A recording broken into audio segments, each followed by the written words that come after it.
Which of the following is not a source of long term finance. ये मैं कर रही हूँ बिजनेस फाइनेंस का क्वेश्चन। इसमें से कौन कौन से ऑप्शन आपको दिए हैं पहले ध्यान से देखते हैं। Trade credit, debentures, retained earnings, equity shares. सबसे पहले तो मुझे लग रहा है ट्रेड क्रेडिट हो सकता है। इसका मीनिंग पढ़ लेते हैं, पता भी होगा कि आपको, नहीं देखते हैं चलो। तो देखो, ट्रेड क्रेडिट का मतलब होता है credit extended by the seller to the buyer.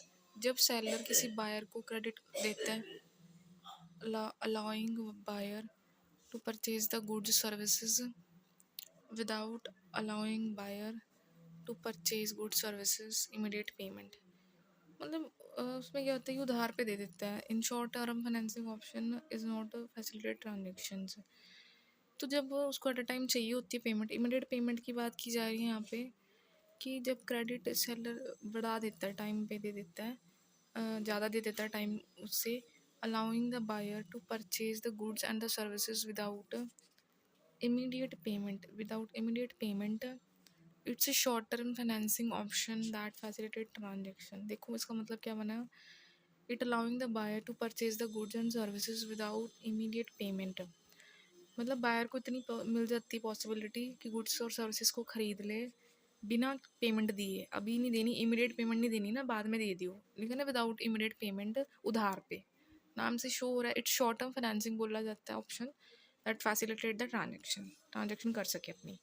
Amount of credit loan provided by the lender to the borrower, कितनी लिखी है, 30, 60, 90 डेज लिख रखी है।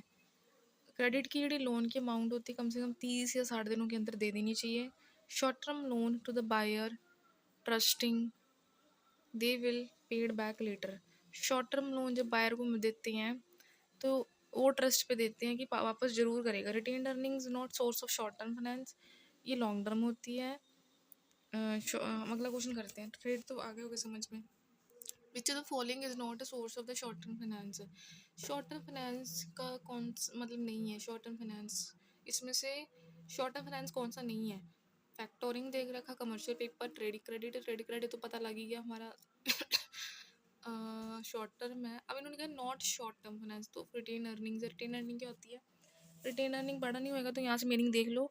वो अर्निंग होती है are not the source of short term finance. की पहली बात तो शॉर्ट टर्म फाइनेंस की सोर्स नहीं होता बिल्कुल भी। रिटेन अर्निंग कहते हैं प्रॉफिट्स होते हैं जो कि बिजनेस में री इन्वेस्ट करते हैं दोबारा से जाके।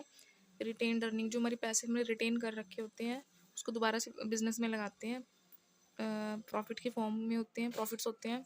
हम लॉन्ग टर्म में यूज़ कर लेते हैं ग्रोथ के लिए, एक्सपेंशन के लिए, डिवेंचर पेमेंट के लिए। डिवेंचर पेमेंट के लिए भी कर सकते हैं, एक्सपेंशन के लिए भी कर सकते हैं, ग्रोथ के लिए भी कर सकते हैं। They are not liquid source of the funds, they are often invested in assets used for strategic purpose. ये कहते हैं लिक्विड सोर्स ऑफ फंड्स होते हैं। लिक्विड सोर्स ऑफ फंड्स क्या होते हैं, लिक्विड सोर्स ऑफ फंड्स नहीं होते हैं, मतलब कि जल्दी कैश नहीं मिल सकता इसमें। They are often invested in the assets form में होते हैं। और मान लीजिए कोई बिजनेस में एसेट यूज़ करनी है तो रिटेन अर्निंग में यूज़ कर सकते हैं, वो फॉर्म होती है रिटेन अर्निंग की। इलिक्विड बोल दिया, retain earning often tied up in assets, long term investment. आगे भी लिखा है retain earning are used for the long term goals not short term needs. Long term के लिए यूज़ की जाती है, शॉर्ट टर्म के लिए नहीं यूज़ की जाती, क्योंकि शॉर्ट टर्म पे तो अभी पैसा चाहिए ना, तो वो ट्रेड क्रेडिट होता है। तो रिटेन अर्निंग हम बड़े बड़े बिजनेसेस के लिए यूज़ करते हैं, तो इसलिए समझ मीनिंग क्लियर, को डाउट तो नहीं है। Okay, thank you.